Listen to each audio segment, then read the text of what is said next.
Il était une fois un homme incroyablement riche. Son nom était synonyme de puissance et de prospérité. Cet homme, que tout le monde admirait et enviait, possédait une immense fortune qu'il gardait jalousement dans une pièce secrète de son manoir somptueux. Personne, pas même ses proches, ne connaissait l'existence de cette cachette. Elle était son sanctuaire, le trésor de toute une vie consacrée à accumuler des richesses. Ce riche homme était solitaire. Bien qu'il eût des domestiques pour s'occuper de lui, il ne partageait pas sa vie avec une famille ou des amis proches.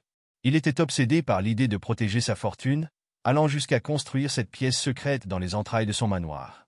Chaque soir, il descendait dans cette pièce pour compter ses pièces d'or, réarranger ses bijoux et admirer l'éclat de ses lingots. C'était son rituel, un moment où il se sentait tout-puissant. Un jour, comme à son habitude, il descendit dans cette pièce pour contempler ses biens. Mais en refermant la porte derrière lui, il réalisa avec horreur qu'il avait oublié la clé à l'extérieur. La porte s'était verrouillée automatiquement, le laissant prisonnier dans cette salle étroite et sans issue. D'abord, il ne s'inquiéta pas outre mesure. Convaincu que quelqu'un finirait par remarquer son absence, il se dit que ce n'était qu'une question de temps avant qu'on vienne le libérer. Il tambourina sur la porte, hurla à plein poumon, mais son manoir était si vaste et isolé que personne ne l'entendit. Les heures passèrent, puis les jours, et personne ne vint. Au début, il chercha des moyens de s'échapper.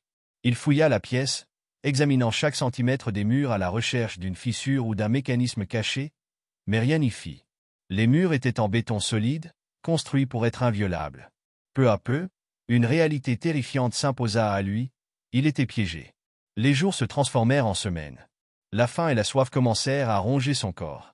Il sentait ses forces diminuer, son esprit se brouiller. Il réalisait avec une amère ironie que tous ces trésors qui l'entouraient étaient parfaitement inutiles. L'or, les diamants, les rubis, tout cela ne pouvait ni combler sa faim, ni étancher sa soif.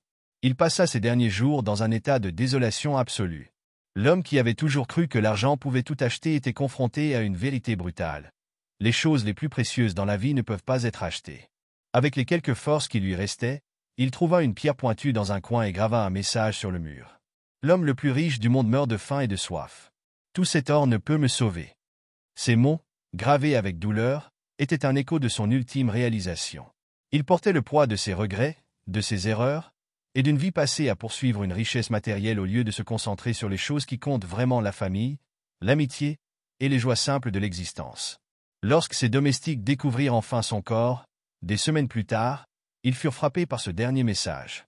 La nouvelle de sa mort tragique se répandit rapidement, et son histoire devint un symbole puissant de la vacuité de la richesse lorsqu'elle est déconnectée de ce qui est essentiel.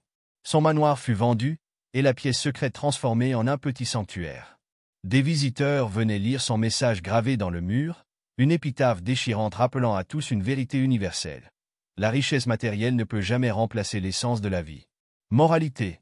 La richesse ne réside pas dans les biens matériels, mais dans les liens que nous créons avec les autres, dans l'amour que nous donnons et recevons, et dans notre capacité à apprécier les choses simples mais fondamentales de la vie. Avoir tout l'or du monde n'a aucune valeur si l'on en oublie l'essentiel. Nous avons déjà tout ce dont nous avons besoin en nous et autour de nous.